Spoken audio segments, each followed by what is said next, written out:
Have you ever had baked ranch rice?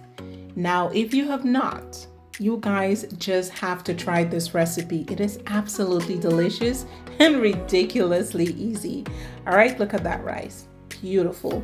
So I washed some rice and I'm going to assemble this in my Pyrex dish.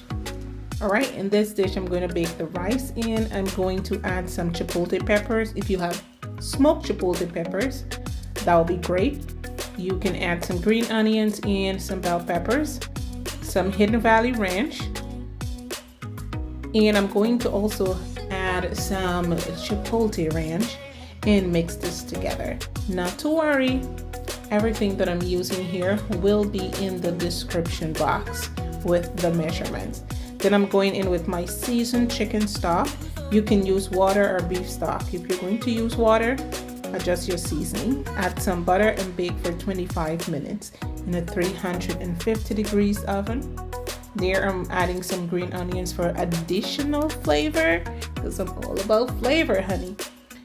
All right, you're gonna fluff that out with your fork and you can see this rice is just amazing. It is so delicious. I can't wait for you guys to try, and so easy. All right, this was eaten with some salmon cake or salmon croquette, whichever you want to call it. All right, so I do hope you guys find this video helpful. It is so easy and I know you can do it. If I can do it, you can do it too. All right, so I love you guys. Do not forget to hit the subscribe button, like, and share this video. This is an amazing side you can make for your family, all right, or just for any occasion. And I'll see you guys in the next video. Bye-bye.